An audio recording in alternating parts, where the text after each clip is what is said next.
नमस्कार, स्वागत है आप सभी का दिव्य हिमाचल टीवी में। शाम के 6 बज चुके हैं। मैं शकील कुरैशी शिमला से आपके साथ जुड़ा हूं आज दिन भर की अपडेट के साथ।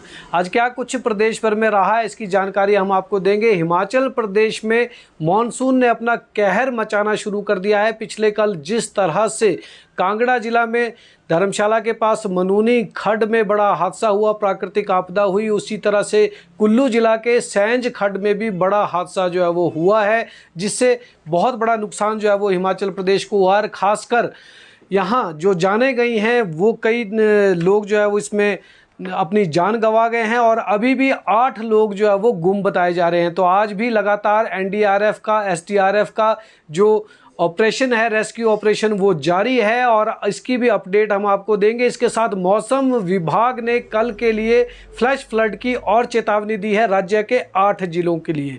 तो विस्तार से इन खबरों पर हम चर्चा करेंगे। आपको बता दें कि जो प्राकृतिक आपदा हिमाचल प्रदेश में आई तो कल 9 जगह बताया जा रहा है कि फ्लैश जो बादल फटे हैं वो 9 जगह पर बादल फटे और 2 जिलों में जो है इसका बड़ा नुकसान हुआ है। और मुख्यमंत्री सुखविंदर सिंह सुक्खू ने आज आपदा को लेकर जो है वो अधिकारियों से जानकारी ली। डीसी कुल्लू से, डीसी कांगड़ा से जो है वो इस पर विस्तृत जानकारी उन्होंने ली और उसके बाद बताया कि 9 जगह पर बादल फटने की जो है वो घटनाएं पेश आई हैं प्रदेश में। और कांगड़ा जिला की अगर हम बात करें तो 5 लोग अभी भी मिसिंग चल रहे हैं। जो मनूनी खड्ड में बह गए हैं वो 5 लोग अभी भी मिसिंग चल रहे हैं। एक व्यक्ति को हालांकि आज वहाँ पर जीवित बचाने में वहाँ एक बड़ा काम हुआ है, एक व्यक्ति को जीवित बचाया गया है, लेकिन अभी भी 5 लोग जो है वो गायब बताए जा रहे हैं। 40-50 लोगों में से लगभग 31 को निकाल दिया है, ऐसी एनडीआरएफ की तरफ से जो है वो जानकारी यहाँ पर दी गई है। तो कांगड़ा में रेस्क्यू ऑपरेशन चल रहा है और बताया जा रहा है कि वहाँ पर कुछ सफलता भी इसमें मिल रही है। मनूनी खड्ड में वहाँ के आसपास जो लोग काम कर रहे थे वो पानी में बह गए थे, जिनको बचाने के लिए एक बड़ा अभियान चल रहा है। पिछली बार भी इस खड्ड में तबाही जो है वो मची थी और बड़ा नुकसान जो है वो पहले भी वहाँ पर हो चुका है। तो एक बार फिर यहाँ रेस्क्यू ऑपरेशन चल रहा है। अब देखते हैं इसमें कितनी कामयाबी जो है वो मिल पाती है। तो मुख्यमंत्री सुखविंदर सिंह सुक्खू ने कहा कि जानकारी ली जा रही है और भी कई जिलों से जो है वो सूचनाएं एकत्र की जा रही है कि कहां कहां पर इस तरह का नुकसान हुआ है। आज भी क्योंकि बारिश हुई है कई जगहों पर, हालांकि उस तरह की बारिश नहीं हुई जो 24 घंटे पहले हुई थी, जिससे बादल फटने की घटनाएं जो है वो पेश आई। कुल्लू जिला में जो नुकसान हुआ है उसमें बता दें कि सैंज खड्ड के पास जीवा नाला में वहाँ पर नुकसान हुआ और 3 लोग वहाँ पर अभी भी मिसिंग है। इसमें एक बाप बेटी है और एक अन्य महिला है और बताया जा रहा है कि बेटी जो है वो अपने पिता को बचाने के लिए उतरी थी इस खड्ड में लेकिन वो भी उसके साथ जो है वो बह गई और अभी तक मिसिंग चल रही है। तो ये 3 लोग मिसिंग जो है वो जीवा नाला के पानी में जो है वो बह गए हैं। अभी तक इनकी तलाश जारी है और पूरा दिन इनकी तलाश चलती रही, लेकिन कोई भी सफलता इसमें जो है वो हासिल नहीं हो पाई है। वहीं सैंज खड्ड के आसपास रहने वाले जो लोग हैं वहाँ पर 15 घरों को नुकसान हुआ बताया जा रहा है। खुद मुख्यमंत्री ने इसकी जानकारी दी। उन्होंने बताया कि लगभग 15 घर जो है वो उनको नुकसान हुआ है, जिसमें से 5 घर जो है वो पूरी तरह से नष्ट हो गए हैं। इनके लिए, लोगों के लिए जो है वो वहाँ पर राहत कार्य लगातार चल रहे हैं। इनको टेंट लगाया गया है और अभी फिलहाल फौरी राहत जो है वो सरकार इनको वहाँ पर प्रदान कर रही है। तो कुल्लू और कांगड़ा जिला में नुकसान जो है वो इस पिछले कल की घटना में जो है वो हुआ है। शेष जिलों से अभी रिपोर्ट मांगी जा रही है। इस पर मुख्यमंत्री ने अपील की है लोगों से कि वो नदी और नालों के नज़दीक जो है वो ना जाएं। बाहर से अगर पर्यटक हिमाचल प्रदेश में आए हैं तो वो हेडक्वार्टर जो जिला मुख्यालय है वहीं तक सीमित रहें और अन्य ऐसे स्थानों पर ना जाएं जहां पर भारी बारिश होती है, भूस्खलन होता है या फिर बादल फटने की घटनाएं जो है वहां पर संभावित रहती है। तो अभी एसडीआरएफ कांगड़ा की टीम जो है वो मनूनी खड्ड में सर्च ऑपरेशन में लगी हुई है। पहले दिन 150 से अधिक लोगों को सुरक्षित निकालने का दावा जो है वो उन्होंने किया है। 2 मृतक जो है वहाँ पर बरामद किए गए हैं। दूसरे दिन टीम ने एक जीवित व्यक्ति को वहाँ पर बचाया और एक और मृतक को जो है वो बरामद किया है। तो लापता व्यक्तियों की तलाश जो है वो अभी भी जारी है और लगातार ये तलाश जो है वो की जा रही है। तो इस जो पिछले कल जो बादल फटने की ये घटना हुई है, उससे कुल्लू जिला के सैंज घाटी में जो बिजली परियोजना है पावर कारपोरेशन की, उसको भी बड़ा नुकसान हुआ है। सैंज प्रोजेक्ट है इनका और 100 मेगावाट का ये प्रोजेक्ट है, जिसमें रोजाना 100 मेगावाट बिजली का उत्पादन किया जाता है। तो करोड़ों रुपए का नुकसान हो गया और बताया जा रहा है कि पानी इनका जो टरबाइन फ्लोर था वहां तक पहुंच गया था और पावर कारपोरेशन ने अपनी अलग अलग टीमें जो है वो इस परियोजना को देखने के लिए, नुकसान के आंकलन के लिए भेजी हैं और साथ ही तकनीकी काम जो वहां पर किया जाना है उसको लेकर भी टीमें भेजी गई हैं और इसने काम भी अपना शुरू कर दिया है। तो बड़ा नुकसान जो है वो पावर कारपोरेशन को हुआ है। वहीं मौसम विभाग ने फ्लैश फ्लड की चेतावनी भी हिमाचल प्रदेश को एक बार फिर से दी है। राज्य के 8 जिलों के लिए एक बार फिर से फ्लैश फ्लड की चेतावनी जारी हुई है। मौसम विभाग ने जो ये एडवाइजरी दी है और जो चेतावनी दी है उसमें चंबा जिला है, हमीरपुर जिला है, कांगड़ा है, किन्नौर जिला है, कुल्लू है, मंडी है, शिमला है और सोलन जिला है। ये 8 जिला हैं प्रदेश के जहां पर इस तरह की हालात जो है वो बाढ़ जैसे हालात हो सकते हैं। फ्लैश फ्लड वहाँ पर जो है वो आ सकते हैं। बादल फटने की घटनाएं जो है वो यहाँ पर कुछ क्षेत्रों में हो सकती है। तो इसमें अलर्ट रहने के लिए मौसम विभाग ने कहा है और ये भी कहा है कि भारी से भारी बारिश होने की पूरी संभावनाएं हैं, जिसके चलते जो है वो नुकसान हो सकता है। तो पिछले कल भी विभाग ने इस तरह की चेतावनी जारी की थी। हालांकि आज वैसे स्थिति जो है वो नहीं हुई प्रदेश में, आज का भी प्रेडिक्शन जो है वो की गई थी। आज अगर हम शिमला की बात करें तो पूरा दिन यहां पर मौसम खुला रहा, हालांकि धुंध के आगोश में शिमला है। इसी तरह से अन्य क्षेत्रों में भी ऐसी ही स्थिति जो है वो रही है। हल्की बारिश और हुई है कुछ इलाकों में और कुछ इलाकों में थोड़ी तेज बारिश भी जो है वो बताई गई है, लेकिन बादल फटने जैसी घटनाएं फिलहाल जो है वो अभी नहीं हुई है। तो आगामी 2 दिनों के दौरान मानसून जो है वो और रफ्तार जो है वो अपनी पकड़ सकता है, ऐसा बताया जा रहा है। और कुछ जगहों पर ये मानसून जो है वो धीमा भी पड़ सकता है। 29 जून को एक बार फिर से भारी से बहुत भारी बारिश होने का अलर्ट जो है वो दिया गया है और 2 जुलाई तक हिमाचल प्रदेश का मौसम यूं ही खराब बना रहेगा। इसके साथ ही प्रदेश में राफ्टिंग जो होती है, साहसिक खेलों पर जो है वो सरकार ने फिलहाल रोक लगा दी है बरसात के चलते। और आपको बता दें कुल्लू जिला के डीसी ने इसके आदेश जारी किए हैं, क्योंकि कुल्लू में काफ़ी ज़्यादा जो है वो रिवर राफ्टिंग का वहाँ पर चलन है और उसको पूरी तरह से वहाँ पर बंद कर दिया गया है। तो ये मौसम की आज की स्थिति रही है और अभी भी जो है वो हिमाचल प्रदेश में खतरे के बादल मंडरा रहे हैं। मानसून अभी शुरुआत में ही है और शुरुआत में ही कुल्लू और कांगड़ा जिलों में जो है वो इसने कहर बरपाना अपना शुरू कर दिया है। आज दिव्य हिमाचल का एक कार्यक्रम था शिमला के मेधावी और मेधावी बच्चों को राज्यपाल शिव प्रताप शुक्ल ने हिमाचल प्रदेश विश्वविद्यालय के ऑडिटोरियम में सम्मानित भी किया। राज्यपाल ने इस मौके पर कुछ बड़ी बातें बच्चों के बीच में कही। उन्होंने कहा कि शिक्षा केवल परीक्षा में अच्छे अंक प्राप्त करने तक सीमित नहीं है, बल्कि यह जीवन को सही दिशा देने, समाज में सकारात्मक बदलाव लाने तथा राष्ट्र निर्माण में सक्रिय भागीदारी निभाने का भी माध्यम है।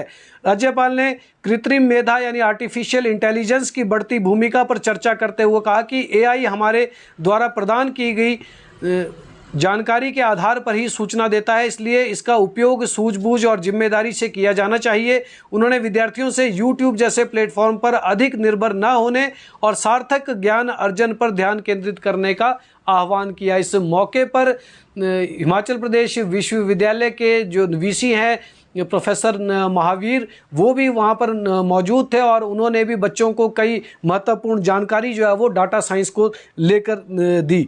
तो ये आयोजन यहाँ पर आज किया गया। इसके साथ अन्य खबरों का अब बात करें तो HRTC द्वारा जो रूट दिए गए हैं, अपने 181 रूट जो सरेंडर किए गए हैं, उन पर अब तक मात्र 52 प्राइवेट बसें ही चल पाई हैं और रुझान जो है वो इसमें नहीं दिखाया जा रहा है प्राइवेट ऑपरेटरों द्वारा। इनका कहना है कि ये सभी घाटे के रूट है, इसलिए इन पर जो है वो उनको भी लाभ नहीं होगा। तो ऐसे में दिलचस्पी नहीं दिखा रहे हैं, लेकिन इससे लोगों को जो है वो दिक्कतें पेश आ सकती हैं।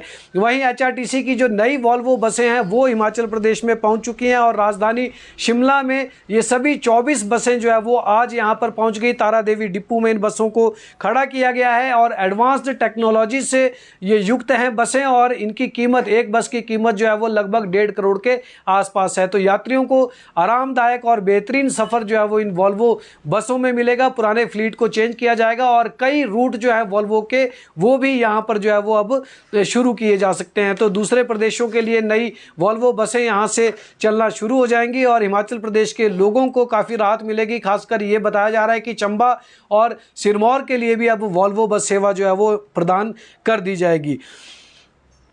आज दो केंद्रीय मंत्री हिमाचल प्रदेश में थे और इन्होंने सरकार पर जो है वो हमला बोला। शिमला में किरण रिजिजू पहुंचे हुए थे जो अल्पसंख्यक मामले मंत्री हैं और धर्मशाला में हर्ष मल्होत्रा थे जो केंद्रीय राज्य मंत्री हैं सड़क परिवहन के। इन दोनों मंत्रियों ने आज जो है वो प्रदेश सरकार को कांग्रेस पार्टी को लेकर जो है वो काफ़ी बातें कही हैं। आपको बता दें कि किरण रिजिजू ने शिमला में एक प्रेस वार्ता की और उन्होंने प्रधानमंत्री नरेंद्र मोदी की अगुवाई में कैबिनेट की मीटिंग में एक प्रस्ताव को लेकर जो है वो यहाँ पर चर्चा की। उन्होंने कहा कि इस प्रस्ताव में आपातकाल में लोकतंत्र की हत्या हुई थी।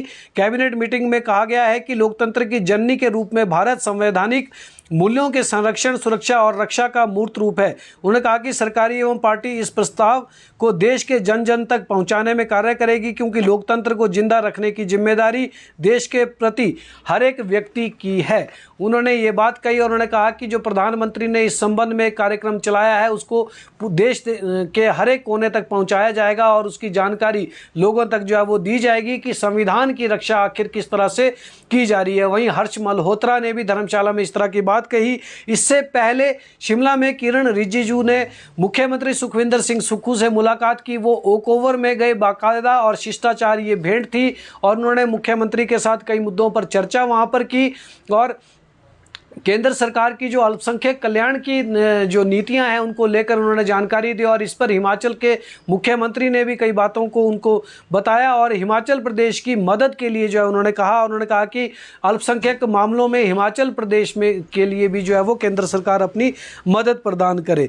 इसके बाद मुख्यमंत्री सुखविंदर सिंह सुक्खू का एक कार्यक्रम था, सरकारी कार्यक्रम, और उसमें कई बड़ी बातें जो है वो मुख्यमंत्री ने आज कही हैं। और आपको बता दें मुख्यमंत्री ने स्कूल बंद को लेकर एक बात कही। उन्होंने कहा कि हमने स्कूल बंद करने का दम दिखाया है और इस दम दिखाने के बाद जो है वो हिमाचल प्रदेश में सरकारी स्कूलों की जो गुणवत्ता है, शिक्षा की गुणवत्ता उन स्कूलों में वो बढ़ी है। दावे के साथ मुख्यमंत्री ने यह बात कही और उन्होंने कहा कि जो सरकारी स्कूल हिमाचल प्रदेश के 21वें स्थान पर थे, 21वें पायदान पर थे, वो एक बड़ी उछाल मारते हुए आज 5वें स्थान पर हिमाचल प्रदेश की शिक्षा व्यवस्था पहुंच गई है। तो 5वें स्थान पर जो है वो हिमाचल प्रदेश की शिक्षा को पहुंचाने के पीछे मुख्यमंत्री ने यही कहा कि गुणवत्ता युक्त शिक्षा तभी दी जा सकती है जब आधारभूत ढांचा जो है वो पूरी तरह से मजबूत हो। उन्होंने कहा कि पूर्व की सरकारें स्कूल बंद करने से जो है वो घबराती थी, लेकिन उनकी सरकार ने स्कूलों को बंद किया और ऐसे स्कूलों को बंद किया गया जहां पर आधारभूत ढांचा नहीं था, वहां पर पढ़ाने के लिए शिक्षक नहीं थे, तो ऐसे स्कूलों को बंद किया गया। जबकि पूर्व सरकार ने 600 से ज़्यादा स्कूल यहां पर खोल दिए थे जिनमें केवल फट्टे लगे हुए थे, वहां पर बच्चे तक भी जो है वो इतने नहीं थे और इन स्कूलों में जो है वो शिक्षक भी उस मात्रा में नहीं थे। तो अब सरकार ने जो बदलाव किया है, स्कूलों को बंद किया गया है, तो उसमें जो शिक्षक ऐसे स्कूलों में लगे थे उनको उन स्कूलों में भेजा गया जहां पर उनकी ज़रूरत है, जहां पर बच्चे जो है वो पढ़ने के लिए हैं। ऐसे में अब गुणवत्ता जो है वो शिक्षा में आ रही है और यही वजह है कि अब 21वें स्थान से हम लोग 5वें स्थान पर हिमाचल प्रदेश में पहुंच गए हैं। इसके साथ ही मुख्यमंत्री ने इस कार्यक्रम में एक और बड़ा मामला जो है वो नशा तस्करी को लेकर जो है वो उठाया। मुख्यमंत्री ने कहा कि राज्य सरकार मादक पदार्थों के दुरुपयोग के बारे में जागरूकता बढ़ाने के लिए स्कूली पाठ्यक्रम में एक अध्याय शामिल करने जा रही है। मुख्यमंत्री ने मादक पदार्थों के दुरुपयोग और अवैध तस्करी के विरुद्ध यहाँ अंतर्राष्ट्रीय दिवस के अवसर पर आयोजित समारोह की अध्यक्षता करते हुए समाज के हर वर्ग से हिमाचल प्रदेश को नशा मुक्त बनाने की अपील की है और उन्होंने कहा कि हिमाचल प्रदेश को नशा मुक्त राज्य बनाने के लिए सरकार जो है वो कदम उठा रही है और मादक पदार्थों के दुरुपयोग के खिलाफ अभियान का हिस्सा जो है वो हर एक व्यक्ति को बनना चाहिए। उन्होंने कहा कि जब युवा स्वस्थ, सशक्त एवं ऊर्जावान होंगे तभी जो है वो हिमाचल प्रदेश का विकास भी संभव है। उन्होंने भ्रष्टाचार और नशाखोरी के खिलाफ जो है वो जीरो टॉलरेंस की नीति की बात कही। उन्होंने कहा कि सरकार इसको बिल्कुल भी सहन नहीं करेगी और कई कर्मचारी ऐसे मामलों में संलिप्त पाए गए हैं जिनके खिलाफ बड़ी कार्रवाई यहां पर की जाएगी। ऐसे कर्मचारियों पर गाज गिरेगी और कानून के दायरे में इनको लाया जाएगा। तो बता दें कि 60 से ज़्यादा ऐसे कर्मचारी हैं, ऐसे सूचीबद्ध हुए हैं ऐसे कर्मचारी जो नशाखोरी को बढ़ावा दे रहे हैं और ऐसे मामलों में संलिप्त हैं। तो पिछले दिनों विधानसभा में भी इस तरह की रिपोर्ट जो है वो सामने आई थी जिसमें भी सरकार ने अपनी वचनबद्धता दोहराई है और मुख्यमंत्री इस पर जल्दी ही बड़ा एक्शन जो है वो करने वाले हैं। कैबिनेट की बैठक शनिवार को होगी और 28 तारीख को ये बैठक दोपहर 12 बजे होनी है। इस बैठक में कई महत्वपूर्ण मामले आएंगे। आपको बता दें लैंड रेवेन्यू एक्ट के जो नियम हैं उनको यहाँ पर लागू करने का मामला जो है वो लाया जा सकता है। 1068 करोड़ रुपए की जो राशि है वो सरकार ने इसके माध्यम से जुटानी है यहाँ पर और नए लैंड रेवेन्यू एक्ट के जो नियम है वो यहाँ पर लागू किए जाएंगे। तो कैबिनेट में इस प्रस्ताव को लाया जाएगा। इसके साथ बागवानों को MIS और विधानसभा के मॉनसून सत्र को लेकर भी इस कैबिनेट की बैठक में बड़ी चर्चा हो सकती है, बड़े फैसले इसमें लिए जा सकते हैं। इसके अलावा जल शक्ति विभाग के जल रक्षकों का नियमितीकरण का मामला जो है यहाँ पर आएगा। पावर पॉलिसी में संशोधन को लेकर भी जो है वो मामला यहाँ पर लाया जा सकता है। और बड़ी बात यह है कि कैबिनेट की बैठक के दौरान जो है वो प्रेजेंटेशन वित्त विभाग की हो सकती है, ऐसी संभावना जताई जा रही है क्योंकि लगभग एक हफ्ते से वित्त विभाग के अधिकारी जो है वो सीएम से बातचीत करने के लिए, बैठक करने के लिए समय मांग रहे हैं। अभी तक समय उनको नहीं मिल पाया है क्योंकि प्रदेश की जो मौजूदा वित्तीय स्थिति है उसको लेकर चर्चा की जानी है और हो सकता है कि कैबिनेट में मुख्यमंत्री इस प्रेजेंटेशन के लिए जो है वो उनको वित्त विभाग के अधिकारियों को बुलाएं और सभी मंत्रियों के सामने हिमाचल प्रदेश की जो आर्थिक हालात हैं, जो वित्तीय आंकड़े हैं प्रदेश के, वो उनके सामने जो है वो रखे जा सके।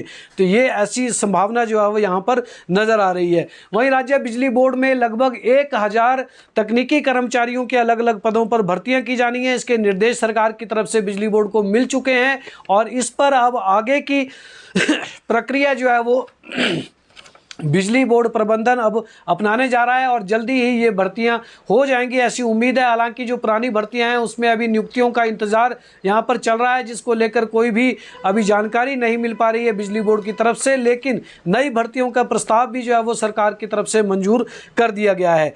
प्रदेश के पूर्व assistant drug controller Nishant Sarin के ठिकानों पर ईडी ने रेड की थी। हमने आपको पिछले कल भी ये जानकारी दी है और इसमें बताया जा रहा है कि 2 लग्जरी गाड़ियां, 40 उनके बैंक खाते, 3 लॉकर और भारी मात्रा में शराब जो है वो ईडी ने जब्त की है। असिस्टेंट ड्रग कंट्रोलर पर रिश्वतखोरी और जालसाजी के गंभीर आरोप यहां पर लगे हैं। ईडी ने भ्रष्टाचार और पद के दुरुपयोग के आरोपों में घिरे हिमाचल प्रदेश के सहायक औषधि नियंत्रक ये रिटायर हो चुके हैं, पूर्व सहायक औषधि नियंत्रक निशांत सरीन है, उनके खिलाफ ये बड़ी कार्रवाई चलाई है। हिमाचल समेत हरियाणा और पंजाब में उनके 7 ठिकानों पर छापामारी उन्होंने की है और ईडी ने assistant drug controller Nishant Sarin के ठिकानों पर जो तलाशी अभियान किया उसमें काफ़ी बड़ी मात्रा में जो है वो उन्हें पैसा भी मिला है। 2 लग्जरी गाड़ियाँ हैं और 40 बैंक खाते उनके जो है वो सामने आए हैं। तो जो जानकारी हमारे पास है इसके मुताबिक mobile phone, laptop, pen drive और डिजिटल डिवाइस जब्त किए गए हैं। तलाशी के दौरान 2 लग्जरी वाहन जिनकी कीमत करीब 32 लाख रुपए है वो सामने आए हैं। इसके अलावा 40 से अधिक बैंक खाते, FDR और 3 लॉकर भी फ्रीज किए गए हैं ईडी द्वारा। तो निशांत सरीन और उनके परिजनों के नाम पर चौंकाने ये संपत्तियां थी। चौंकाने वाली बात यह भी है कि उनके न्यू चंडीगढ़ स्थित आवास से 60 से ज़्यादा बेहिसाब शराब की बोतलें जो है वो बरामद यहाँ पर की गई हैं। तो इस तरह की एक ईडी की रेड यहाँ पर हुई थी, इसमें काफ़ी बड़े जो है वो खुलासे यहाँ पर हुए हैं। मुख्यमंत्री सुखविंदर सिंह सुक्खू का एक सपना जो है वो पूरा होने जा रहा है और आपको बता दें सत्ता में आने के बाद मुख्यमंत्री ने प्रदेश की स्वास्थ्य सुविधाओं को बेहतरीन बनाने का एक दृढ़ निश्चय किया है। उसको लेकर बड़ी बदलाव जो है यहाँ पर किए जा रहे हैं, व्यवस्था परिवर्तन यहाँ पर स्वास्थ्य के क्षेत्र में किया जा रहा है। और खुद मुख्यमंत्री ने कहा है कि जल्दी ही आने वाले 2 सालों के भीतर हिमाचल प्रदेश में हर एक स्वास्थ्य संस्थान जो है वो पूरी तरह से उसमें आधारभूत ढांचा होगा, वहाँ पर पूरा स्टाफ होगा और लोगों को किसी तरह की दिक्कत नहीं आएगी। तो सरकार ने इसी दिशा में अपना इस बार का बजट भी पेश किया था। और मुख्यमंत्री ने रोबोटिक सर्जरी को लेकर जो है वो हिमाचल प्रदेश में बड़ी बात कही थी। और आज एक बड़ा दिन है, सीएम का ये सपना पूरा हुआ है कि हिमाचल प्रदेश में रोबोट जो है वो सर्जरी के लिए आ गया है। तो आपको बता दें कि आज 28 करोड़ रुपए की लागत का ये रोबोट जो है वो चमियाना अस्पताल, जो यहाँ पर सुपर स्पेशलिटी अस्पताल बना है चमियाना में, वहाँ पर ला दिया गया है। और यूरोलॉजी के ऑपरेशन जो है वो इस रोबोट के माध्यम से यहाँ पर करवाए जाएंगे। रोबोटिक सर्जरी का फ़ायदा ये है कि इससे सर्जरी ज़्यादा सुरक्षित होती है, मरीज को ज़्यादा चीरा जो है वो उसमें नहीं लगाना पड़ेगा। इससे मरीज को अस्पताल से डिस्चार्ज भी जल्दी मिल जाएगा। ये अत्याधुनिक तकनीक यूरोलॉजी विभाग में की जाने सर्जरी में जो है वो उपयोग की जाएगी। और रोबोटिक सर्जरी से मरीजों को जो है वो काफ़ी ज़्यादा सुविधा यहाँ पर मिलेगी और उनको ज़्यादा खतरा भी नहीं रहेगा। तो मुख्यमंत्री सुखविंदर सिंह सुक्खू ने चमियाना अस्पताल में 1 मई को 3 विभाग, गैस्ट्रोलॉजी, यूरोलॉजी और प्लास्टिक सर्जरी विभाग की इंडोर सुविधा का शुभारंभ किया है। और इसके साथ ही ये घोषणा की थी कि जल्दी ही रोबोटिक सर्जरी यहाँ पर शुरू कर दी जाएगी और हिमाचल प्रदेश में अब ये सर्जरी जो है वो चमियाना में शुरू हो जाएगी। तो जल्दी ही इसका इंतजाम जो है वो हो चुका है और 28 करोड़ की लागत से ये रोबोट यहाँ पर लाया गया है। अब बात करते हैं अध्यापकों की। तो चार्जशीट पर जेबीटी टीचर्स ने क्या कहा है। पिछले कल हमने आपको बताया था कि शिक्षा विभाग ने उन टीचर्स को, जो पीटीएफ के टीचर्स थे, उन्हें चार्जशीट दी थी पिछले कल और 10 दिनों में उनसे जवाब भी मांगा है। तो उनका क्या जवाब अभी फिलहाल आया है। जो अध्यक्ष हैं पीटीएफ के जगदीश शर्मा, उन्होंने कहा है और सरकार से ये मांग उन्होंने की है कि शिक्षा मंत्री के साथ जो पूरे मामले पर उनकी अभी पिछले दिनों चर्चा हुई थी, जिसके बाद उनका संघर्ष भी जो है वो ख़त्म कर दिया गया था, उसको जो है वो सही तरह से लागू किया जाए और चार्जशीट आदि जो है वो उनके खिलाफ नहीं होनी चाहिए। ये बेबुनियाद है और तथ्यहीन है, जिसमें किसी भी तरह के जो है वो उनके खिलाफ मामले नहीं बनते हैं, तो उसको वापस लिया जाए। उन्होंने कहा कि हालांकि वो अपना जो है वो पक्ष रखेंगे और सरकार से अपने सस्पेंशन और एफआईआर वापस लेने की मांग भी उन्होंने की है, लेकिन शिक्षा मंत्री से उन्होंने जो चर्चा की है उसे जो है वो यहाँ पर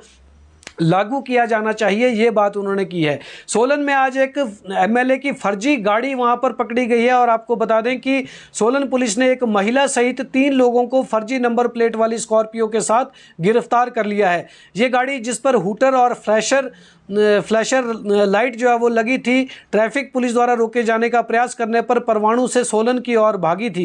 इसको सोलन की ओर जो है वो ले जाया गया गाड़ी को, और दोहरी दीवार सोलन के पास जो है वो ट्रैफिक पुलिस ने इसे वहां पर रोक दिया। तो गाड़ी में हरियाणा पुलिस की वर्दी पहने एक व्यक्ति ने खुद को विधायक का पीएसओ बताया, लेकिन जांच में यह पीएसओ भी जो है वो फर्जी निकला। गाड़ी से एक पिस्तौल और 2 जिंदा कारतूस भी जो है वो बरामद किए गए हैं, जिसका लाइसेंस केवल हरियाणा के लिए ही वैध था और दूसरे प्रदेश में वो नहीं ले जा सकते थे।